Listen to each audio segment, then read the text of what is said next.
हमारे इंडिया में बहुत सारे स्मॉल बिजनेस ओनर्स हैं, तो इनकी सबसे बड़ी मिस्टेक्स क्या आपने आज तक देखी है? स्मॉल टैक्स पेयर्स जो हैं उनकी मिस्टेक ये है कि जैसे इंडिया में इस समय जीएसटी में कंपाउंडिंग स्कीम चल रही है। जीएसटी में मैं बता रहा हूँ, कंपाउंडिंग स्कीम में उसमें एक निश्चित अमाउंट रखा गया है कि इतना आप जो है 1.5 करोड़ के नीचे हैं, आप ट्रेडिंग है तो आप जो है 1% आधा % जो भी है अलग अलग वो है उस पर आप टैक्स जमा करेंगे। लेकिन इनको ये लगता है कि चूंकि इनके विषय में पूरी सूचनाएं नहीं आती हैं, विभाग के पास नहीं आती है या कोई इनको देखने नहीं जाता है, छोटे व्यापारी होते हैं, तो ये टैक्स जनरली अपनी सेल दिखाते ही नहीं।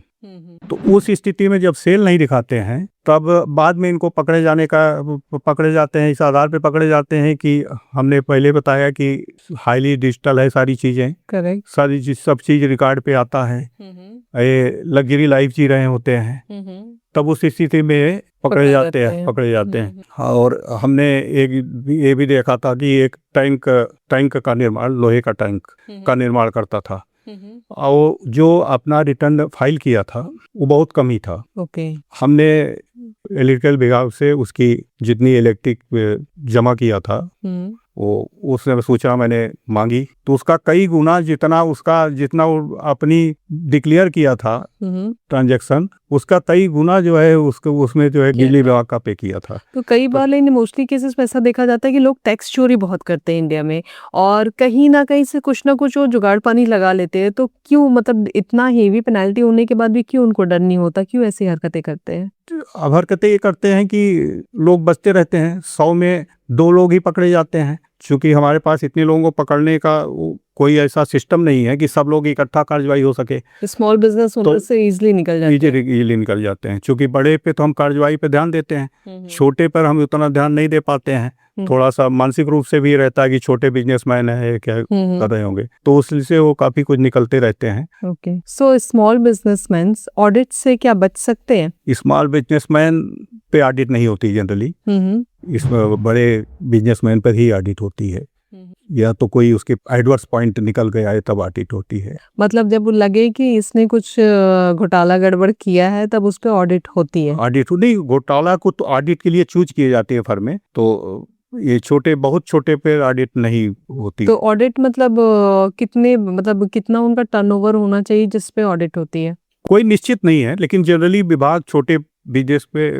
ऑडिट नहीं करता है। ये नहीं निश्चित है किया गया है कि इतने टर्नओवर तक ही ऑडिट होनी चाहिए। तो ऑडिट तो किसी पे भी हो सकती है। ऑडिट की नॉर्मली बड़े बिजनेसमैन पे होती है, जहाँ डाउट हुआ वो बिजनेस पे भी होती है। ओके, जीएसटी रेट और जीएसटी इंस्पेक्शन में क्या अंतर होता है? इंस्पेक्शन एक तरह से वेरिफिकेशन है।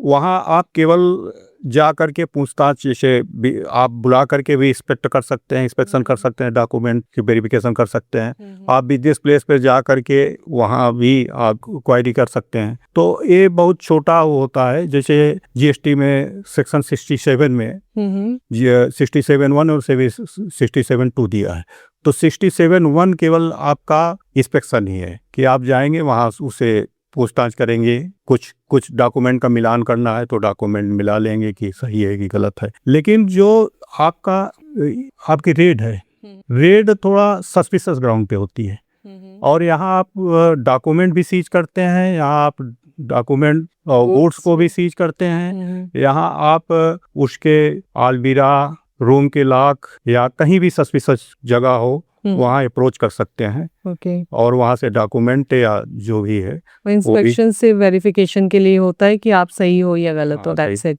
अगर उसमें कोई रॉन्ग डॉक्यूमेंट्स पकड़ा गया तो डॉक्यूमेंट अगर मिल जाता है तो डॉक्यूमेंट तो ला सकते ही हैं, उसको अपने जो पंचनामा है उसमें पंचनामा में डिक्लेयर कर देंगे। तो कोई रिलैक्सेशन दिया जाता है? नहीं, रिलैक्सेशन तो नहीं दिया जाता है, बहुत स्ट्रिक्ट कार्रवाई होती है। कई अधिकारियों के साथ ही कार्रवाई होती है। तो ऐसे में कई बार ऐसा होता है कि बिजनेस ओनर्स को पता नहीं होता। नॉर्मली जो स्मॉल बिजनेस जिन्होंने अभी स्टार्ट किया उन्हें बहुत ज़्यादा नॉलेज कई बार नहीं जनरली होती है। तो ऐसे में फिर उन्हें कैसे अलर्ट किया जाता है या फिर उनके राइट्स क्या होते हैं? रेट्स जब जाते हैं तो हमने बताया कि उनके राइट से हैं कि वो पहले तो आपके मांगे कि किस अधिकार से आप जांच करने आए हैं, तो हम INS 1 की वो मांग कर सकता है, या जैसे वारंट आपने कहा, उसको INS-1 नहीं मालूम है तो वारंट की जानकारी की, वारंट किस, आप वारंट दिखाइए तो उसके अधिकार होता है, तो हम लोग INS-1 प्रोवाइड कराते हैं उसको।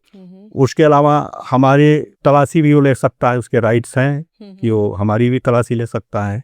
इसके अलावा जो पंचनामा हम लोग करते हैं, उसके पंचनामे की कॉपी हमको प्रोवाइड करनी पड़ती है। तो आपने पंचनामे की कॉपी, या जो हम गुड्स को वेरीफाई करते हैं तो उसकी शीट बनाते हैं वेरिफिकेशन की, उसकी कॉपी उसकी राइट्स होते हैं कि उसको दिए जाएं। इसके अलावा आपके डॉक्यूमेंट्स की जो डॉक्यूमेंट सीज करते हैं उसकी फ़ोटो तो नहीं देते हैं, लेकिन उसके जो उसकी लिस्ट है कि कौन कौन से डॉक्यूमेंट सीज किए हैं वो भी प्रोवाइड की जाती है, वो भी उसके राइट है। तो इस बीच में वो वीडियोग्राफी कर सकते हैं जब जो रेड आप लोग मारते हो जाके, तो वीडियोग्राफी पे तो कोई मनाही नहीं है कि वीडियोग्राफी तो हम लोग खुद स्वयं करते हैं, अगर कोई है तो इसमें कोई क्या प्रॉब्लम हो सकती है। बट कई बार ऐसा भी कहा जाता है कि सारे घर वालों के फ़ोन को सीज कर लिया जाता है। जनरली ले लिया जाता है कि लोग फ़ोन न करें, न्यूसेंस न क्रिएट हो, लोग बाहर से ना आए, इसलिए ऐसा किया जाता है। तो ऐसे में वो अपने CA या एडवोकेट से कनेक्ट नहीं कर सकते? नहीं कर सकते, CA को वो कर सकते हैं, CA या एडवोकेट जो भी होगा लीगल, उसमें उसकी हेल्प ले सकते हैं। जस्ट लाइक कि मैंने अपना एक बिजनेस स्टार्ट किया, मुझे आइडिया नहीं, मुझे नॉलेज नहीं, मेरा सारा काम मेरा CA देख रहा है और कुछ ऐसा गलती हो गया जो मुझे पता नहीं है, तो उस केस में मैं अपने CA को तुरंत बुला सकती हूँ? निश्चित रूप से बुला सकते हैं। जब आपको जानकारी नहीं है तो CA ही बताएगा या लीगल एडवाइजर जो है आपका वही बताएगा।